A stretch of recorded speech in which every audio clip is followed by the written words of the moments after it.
आंखें बंद कर लेने से हमारी समस्याएं खत्म नहीं होती हैं। समस्याओं का सामना करने से ही उन्हें दूर किया जा सकता है। इसलिए आत्मविश्वास के साथ समस्याओं का सामना करें, उनका समाधान खोजें और कर्तव्य पथ पर आगे बढ़ते रहें। सुप्रभात, मैं हूं आपके साथ शालिनी खंडेलवाल। सबसे पहले नजर मुख्य गतिविधियों पर।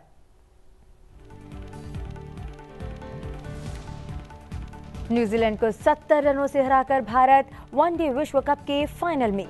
कोहली ने 50वां शतक लगाकर बनाया कीर्तिमान। श्रेयस ने भी जड़ा शतक। मोहम्मद शमी 7 विकेट झटक कर बने मैन ऑफ द मैच।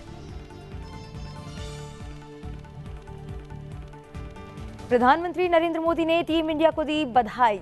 कहा, शानदार बल्लेबाजी और अच्छी गेंदबाजी ने हमारी जीत को पक्का किया। फाइनल के लिए भी दी शुभकामनाएं। तीसरे जनजातीय गौरव दिवस पर प्रधानमंत्री ने जनजातीय समाज को दी 24,000 करोड़ रुपए की सौगात। किया पीवीटीजी विकास मिशन का शुभारंभ। झारखंड में 7,200 करोड़ रुपए मूल्य की कई विकास परियोजनाओं की रखी आधारशिला।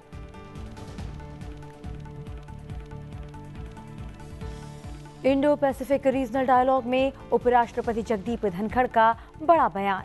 कहा, शांति के लिए शक्ति जरूरी। लोकसभा अध्यक्ष ओम बिरला ने भारतीय पुलिस सेवा के प्रशिक्षु अधिकारियों से किया संवाद। कहा, कानून व्यवस्था को सुदृढ़ बनाने में भारतीय पुलिस सेवा की अहम भूमिका। और कश्मीर के उरी सेक्टर में सुरक्षा बलों ने आतंकियों की घुसपैठ की नाकाम। मुठभेड़ में 2 आतंकियों को किया ढेर। आतंकियों से गोला बारूद और आपत्तिजनक सामग्री बरामद।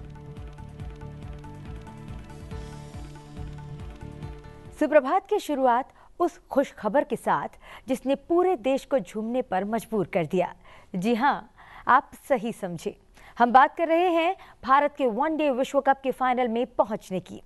बीती रात भारतीय टीम ने बुधवार को वर्ल्ड कप 2023 के पहले सेमीफाइनल में न्यूजीलैंड को 70 रनों से मात देकर फाइनल में प्रवेश कर लिया है।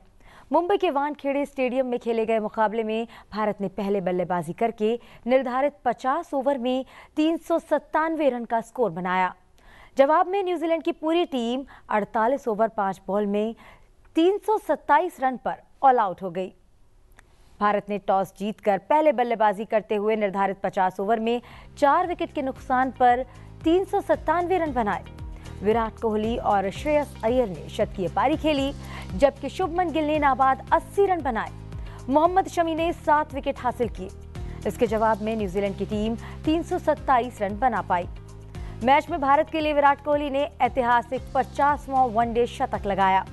विराट कोहली ने इस शतक से अंतर्राष्ट्रीय वनडे में सबसे अधिक शतकों के मामले में सचिन तेंदुलकर को पीछे छोड़ दिया है। वहीं मोहम्मद शमी ने अपने प्रदर्शन से सबको प्रभावित किया है और वो भारत के लिए विश्व कप में 50 विकेट लेने वाले पहले गेंदबाज बन गए हैं। भारतीय टीम ने मौजूदा टूर्नामेंट में लगातार 10वीं जीत दर्ज की और अब फाइनल में उसका सामना दक्षिण अफ्रीका और ऑस्ट्रेलिया के बीच होने वाले दूसरे सेमीफाइनल की विजेता टीम से होगा। भारतीय टीम मौजूदा टूर्नामेंट में एकमात्र टीम है जिसने एक भी मैच नहीं गंवाया है और फाइनल में प्रवेश किया है।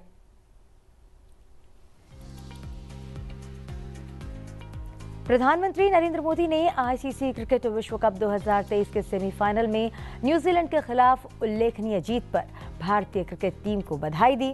प्रधानमंत्री ने फाइनल के लिए अपनी शुभकामनाएं भी दी। प्रधानमंत्री ने 50 एक दिवसीय अंतर्राष्ट्रीय शतक बनाने वाले पहले क्रिकेटर बनने पर विराट कोहली की प्रशंसा की।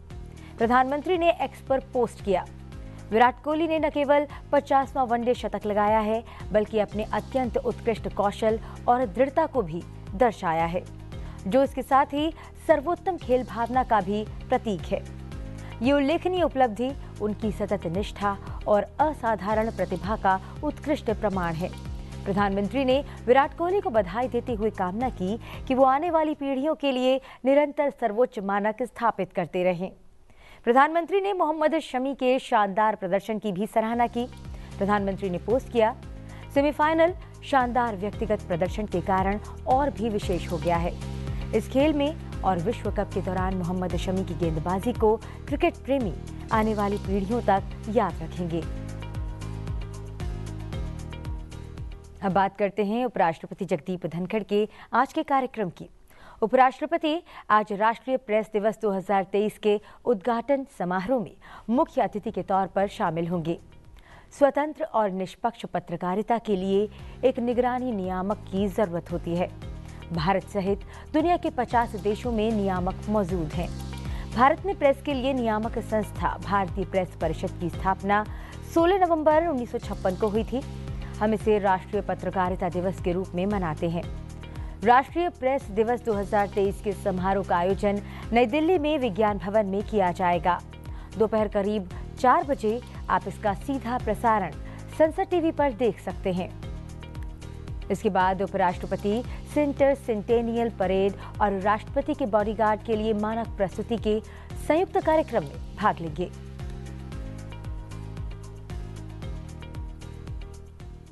इंडो पैसिफिक रीजनल डायलॉग में बुधवार को उपराष्ट्रपति जगदीप धनखड़ ने शिरकत की। इस मौके पर उपराष्ट्रपति ने कहा कि कोई कमजोरी की स्थिति से शांति स्थापित नहीं कर सकता है, न ही बातचीत कर सकता है।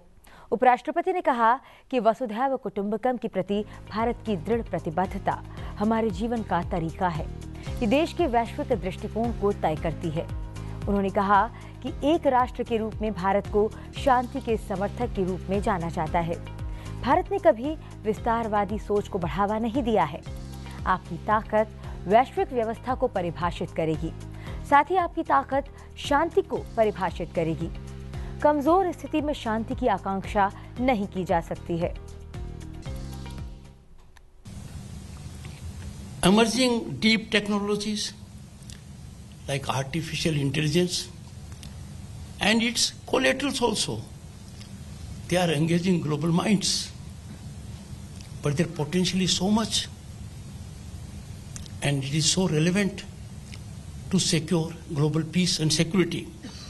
Robotics, quantum, semiconductors, biotech, drones, and hypersonics are not only rewriting the very character of war. Prowess and mastery of these domains will determine the strategic haves and have-nots in the future. To meet such like challenges, along with the structural corrections, we need a series of cultural transitions, to which reference was made by the Admiral. New talent pipelines and civil-military fusion seems to be the new mantras. I would add one more to this. All research has been funded by and large, catalyzed by and large, by corporates in the developed world. Corporates of countries like Bharat also need to come forward, converge on the same table, have complete fusion with civil and military forces to evolve such technologies. Already steps have been taken by Bharat, and it is one of the few countries that are focused on these disruptive technologies like quantum computing, artificial intelligence, even machine making. उपराष्ट्रपति ने कहा कि हिंद प्रशांत क्षेत्र में शांति, समृद्धि और स्थिरता में भारत की हिस्सेदारी है। 2030 तक भारत जापान और जर्मनी को पछाड़कर तीसरी सबसे बड़ी अर्थव्यवस्था बनने की ओर बढ़ रहा है। No country can stand alone. There will have to be action in togetherness. There will have to be sharing of thought processes. There will have to be full application of mind to be on the same page on certain issues. It was indicated by Mahatma Gandhi ji. The world has everything for everyone's need, but not for greed. Greed of an individual can be contained by regulatory mechanism, but greed of a sovereign nation can be contained only when other sovereign nations come together, find a way out, have a platform, and the platform has to be impactful. I have no doubt in sharing with you my pain and anguish. if 1/6 of humanity is not represented in the United Nations Security Council, certainly its efficacy is downsized. Time has come when we need to focus on that also. उपराष्ट्रपति जगदीप धनखड़ ने कल दिल्ली में India's vision of inclusivity external and internal facets विषय पर 63वें राष्ट्रीय रक्षा college पाठ्यक्रम के प्रतिभागियों को संबोधित किया। इस मौके पर उपराष्ट्रपति ने उभरती चुनौतियों से निपटने के लिए तैयार रहने का आह्वान किया। इस कॉलेज की खासियत है कि ये राष्ट्रीय और अंतर्राष्ट्रीय सुरक्षा मानकों में सरकार को राजनीतिक नेतृत्व प्रदान करता है। Your performance for last 6 decades has been remarkable, but now there is need for a makeover, changeover. That is a global demand. The institute now has to be one of the front-ranking institutes in the world, and that can happen when you really go ahead as compared to others in contributing in adoption of policies, adoption of mechanisms and technology. Deeper understanding of strategic, economic, scientific, political and industrial aspects have now become integral to national defense. But most of us, in my category, not yours, I have no idea where technology has taken us. There are not many places where I can reflect convincingly on the importance of quantum computing. There are not even countries in double digit are engaged in this activity, but our Bharat is. Relevance of quantum computing can never be overstated. The government has made a good budget for it. We have a quantum commission. We need to go ahead with it. Indian defence account service के 2021 और 2022 batch के प्रशिक्षु अधिकारियों ने उपराष्ट्रपति निवास पर उपराष्ट्रपति जगदीप धनखड़ से मुलाकात की। इस मौके पर उपराष्ट्रपति ने युवा अधिकारियों को समझदारी बरतने की सलाह दी ताकि वे पता लगा सकें कि कोई गलती सद्भावनापूर्ण है या दुर्भावनापूर्ण, और ये सुनिश्चित करें कि सिस्टम मजबूत बना रहे।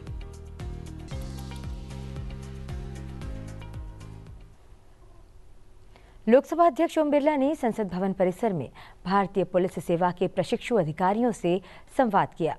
इस मौके पर लोकसभा अध्यक्ष ने कहा कि संविधान में वर्णित तीनों अंग सामंजस्य से काम करते हुए नागरिकों के लिए न्याय, सुरक्षा, सुशासन और पारदर्शिता सुनिश्चित करते हैं। ये अंग जितनी जवाबदेही से काम करेंगे, जनता का शासन पर विश्वास उतना मजबूत होगा। हमारा दायित्व है कि लोगों के विश्वास का, भरोसा का कायम रखना। हम एक ऐसी व्यवस्था कायम कर रहे हैं जिसमें न्याय हो, अंतिम व्यक्ति को न्याय मिले, त्वरित न्याय मिले, सुरक्षा मिले, और सुरक्षा के साथ हमारा शासन सुशासन हो जिसमें पारदर्शिता भी हो और जवाबदेही भी हो। और इसके लिए हमारे संविधान बनाते समय हमारे संविधान निर्माताओं ने अलग अलग अंगों को अलग अलग जिम्मेदारी दी है। विधायी कार्य संसद करती है, कानून बनाने का काम, नीतियां बनाने का काम, जनता की भावनाओं की अपेक्षाओं के अनुसार नीतियां कार्यक्रम बनाने का काम संसद करती है, लेकिन उसका एग्जीक्यूशन का काम आप लोग करते हैं, कार्यकारी व्यवस्था करती है। लोकसभा अध्यक्ष ने कहा कि भारतीय पुलिस सेवा की कानून व्यवस्था को सुदृढ़ बनाने में अहम भूमिका है। समय समय पर बने कानूनों को प्रासंगिक बनाए रखने के लिए विधायिका, कार्यपालिका और न्यायपालिका में निरंतर मंथन होता है। युवा अधिकारी अपने ज्ञान और विचारों से कानूनों को बेहतर बनाए रखने में अपना योगदान सुनिश्चित करें। हम भी अपने आप में नए बदलाव की ओर बढ़ रहे हैं। अब लॉ एंड ऑर्डर को हम देखते हैं तो लॉ एंड ऑर्डर के आज के लॉ एंड ऑर्डर के और पहले के लॉ एंड ऑर्डर में कितना परिवर्तन हो गया। आज टेक्नोलॉजी का जमाना है। इन्वेस्टिगेशन जो करने का तौर तरीका बदल गया है और इस समय हमारा नौजवान नई सोच के साथ, नई तकनीकी के साथ, नए अनुभव के साथ एक पारदर्शिता तरीके की इन्वेस्टिगेशन करने के लिए सक्षम हो चुका है और सरकार ने इस दिशा में व्यापक बदलाव किया है। सरकार आईपीसी, सीआरपीसी और एविडेंस एक्ट में भी नए परिवर्तन करने का विचार कर रही है। उसके लिए संसद की समितियों ने व्यापक विचार विमर्श किया है। सभी स्टेट होल्डरों से व्यापक विचार विमर्श किया है। तो इस बदलते दौर के अंदर हम आज के प्रचलित कानूनों को कैसे बदल के वर्तमान परिस्थितियों के अनुसार प्रासंगिक बना सकते हैं, इसके लिए जहाँ विधायी संस्था काम कर रही है वही हमारी एग्जीक्यूटिव बॉडी भी उसी दिशा के अंदर काम कर रही है। प्रधानमंत्री नरेंद्र मोदी ने झारखंड के खूंटी जिले में तीसरे जनजातीय गौरव दिवस के अवसर पर विशेष रूप से प्रधानमंत्री कमजोर जनजातीय समूह पीवीटीजी विकास मिशन का शुभारंभ किया। 24,000 करोड़ रुपए की इस परियोजना से 220 जिलों के 22,544 गांवों में रहने वाले 18 राज्यों और केंद्र शासित प्रदेशों के 75 विशेष रूप से कमजोर जनजातीय समूह पीवीटीजी को लाभ मिलेगा। खूंटी में आयोजित समारोह में प्रधानमंत्री ने कहा कि विकसित भारत संकल्प यात्रा सभी लाभार्थियों को शिक्षित करेगी और जानकारी देगी। मेरे परिवारजनों, जनजातीय गौरव और संघर्ष के प्रतीक भगवान बिरसा मुंडा की गाथा हर देशवासी को प्रेरणा से भर देती है। झारखंड का कोना कोना ऐसे ही महान विभूतियों को उनके हौसलों और अनथक प्रयासों से जुड़ा है। तिलका मांझी, सिद्धू कान्हू, चांद भैरव, फूलो जानो, नीलांबर, पीतांबर, जत्रा ताना भगत और अल्बर्ट एक्का जैसे अनेक वीरों ने इस धरती का गौरव बढ़ाया है। अगर हम आजादी के आंदोलन को देखें तो देश का ऐसा कोई कोना नहीं था जहां आदिवासी योद्धाओं ने मोर्चा नहीं लिया हो। मानगढ़ धाम में गोविंद गुरु के योगदान को कौन भूल सकता है। मध्य प्रदेश के तंत्या भील, भीमा नायक, छत्तीसगढ़ के शहीद वीर नारायण सिंह, वीर गुंडाधुर, मणिपुर की रानी गाइडिन्ल्यो, तेलंगाना के वीर रामजी गोंड, आदिवासियों को प्रेरित करने वाले आंध्र प्रदेश के अल्लूरी सीताराम राजू, गौंड प्रदेश की रानी दुर्गावती, ये वो विभूतियां हैं जिनका देश आज भी ऋणी है। प्रधानमंत्री ने झारखंड में लगभग 7,200 करोड़ रुपए मूल्य की कई विकास परियोजनाओं की आधारशिला रखी और लोकार्पण किया।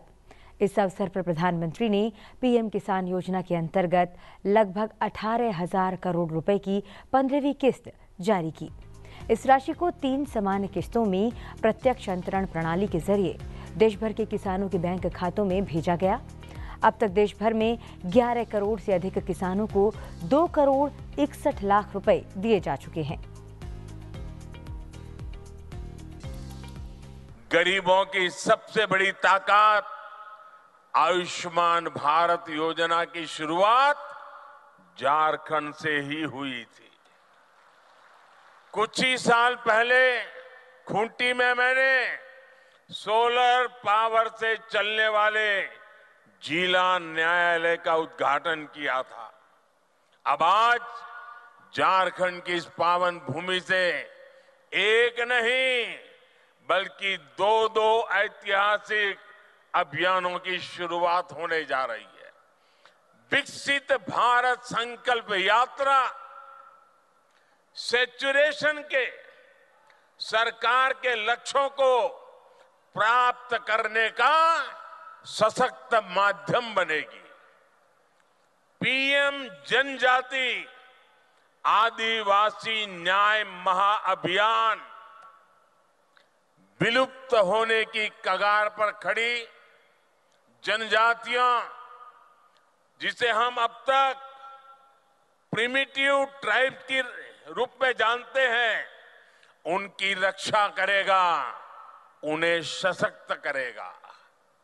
ये दोनों ही अभियान अमृत काल में भारत की विकास यात्रा को नई ऊर्जा देंगे। उत्तरी कश्मीर के बारामूला जिले के उरी सेक्टर में भारतीय सेना को एक बड़ी सफलता मिली है। बुधवार को उरी सेक्टर के एलओसी पर कुछ आतंकवादियों ने घुसपैठ करने की कोशिश की। इस दौरान भारतीय सेना के साथ उनकी मुठभेड़ हुई, जिसमें सेना ने 2 आतंकियों को मार गिराया है। अधिकारियों से मिली जानकारी के मुताबिक खराब मौसम का फायदा उठाते हुए आतंकवादियों ने घुसपैठ करने की कोशिश की, मगर सेना को उनके हलचल की जानकारी मिल गई। इसके बाद आतंकवादियों के साथ मुठभेड़ शुरू हुई, जिसमें 2 आतंकवादी मारे गए हैं। सुरक्षा बलों ने मारे गए आतंकियों के पास से कुछ हथियार और गोला बारूद बरामद किया है। इसके साथ ही सेना को कुछ आपत्तिजनक सामग्री भी मिली है। मुठभेड़ अभी भी जारी है। कनाडा में एक खालिस्तानी अलगाववादी की हत्या के संदर्भ में विदेश मंत्री डॉक्टर एस जयशंकर ने बुधवार को कहा कि भारत किसी जांच से इनकार नहीं कर रहा है। इसके साथ ही उन्होंने खालिस्तानी अलगाववादी की हत्या में भारत सरकार के एजेंट की संलिप्तता के कनाडा के आरोपों पर उसे सबूत मुहैया कराने को कहा। डॉक्टर एस जयशंकर ने एक कार्यक्रम में सवालों के जवाब में कहा कि अगर आपके पास ऐसा आरोप लगाने का कोई कारण है तो कृपया सबूत साझा करें, क्योंकि हम जांच से इनकार नहीं कर रहे हैं। उन्होंने इस बात पर जोर दिया कि कनाडा ने अपने आरोप के समर्थन में भारत के पास कोई सबूत साझा नहीं किया है।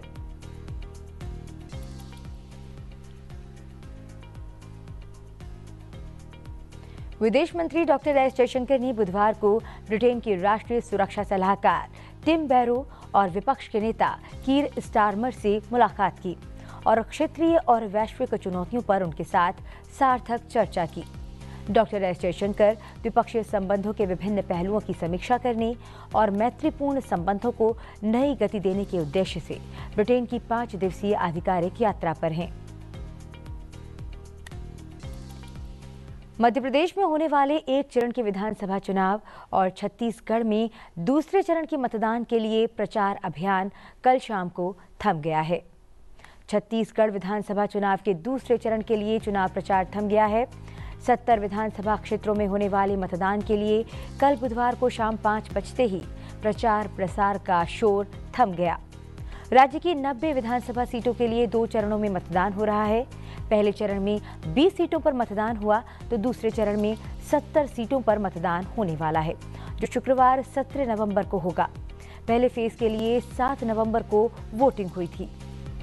वहीं मध्य प्रदेश में सभी 230 सीटों पर 17 नवंबर को सुबह 7 बजे से शाम 6 बजे तक वोट डाले जाएंगे।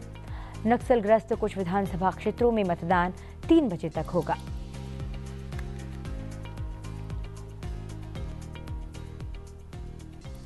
अब बात करते हैं आज के दिन से जुड़े इतिहास की और जानते हैं आज के दिन से जुड़ी मुख्य घटनाओं के बारे में। 16 नवंबर साल 1966 में भारतीय प्रेस परिषद का गठन किया गया। वर्तमान में पत्रकारिता जन जन तक सूचना पहुंचाने का मुख्य साधन बन चुका है। आज ही के दिन राष्ट्रीय प्रेस दिवस मनाया जाता है। राष्ट्रीय प्रेस दिवस मनाने का मुख्य उद्देश्य देश में आम लोगों को प्रेस के बारे में जागरूक करना और उनको प्रेस के नजदीक लाना है। 16 नवंबर साल 1945 में यूनेस्को का गठन किया गया। साल 1942 में कुछ यूरोपीय देशों द्वारा शिक्षा सम्मेलन में एक प्रस्ताव पारित हुआ। इस प्रस्ताव के अनुसार साल 1945 में ब्रिटेन में संयुक्त राष्ट्र की एक बैठक आयोजित हुई, जिसमें 44 देशों के प्रतिनिधियों ने हिस्सा लिया।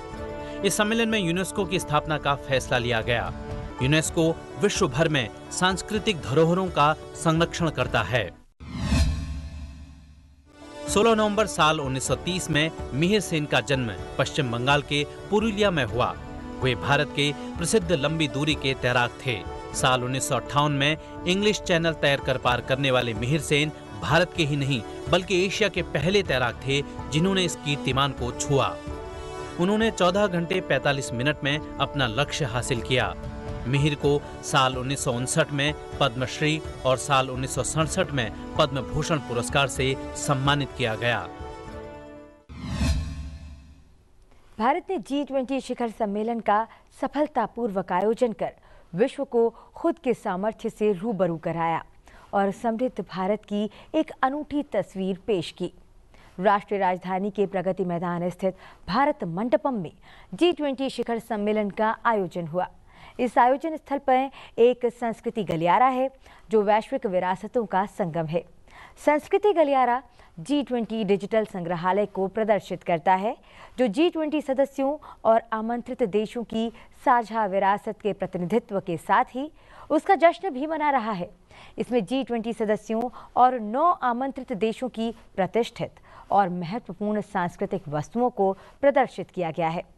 G20 डिजिटल संग्रहालय के लिए फ्रांस के खूबसूरत ऐतिहासिक और संरक्षित स्थलों और जैव विविधता के अलावा थिएटर कला, नृत्य, परेड और पारंपरिक जानकारी का प्रदर्शन भी किया गया है। आइए चलते चलते आपको छोड़ जाते हैं इस खूबसूरत प्रदर्शनी की झलक के साथ। आप बने रहिए संसद टीवी के साथ। मुझे दीजिए आज्ञा। नमस्कार।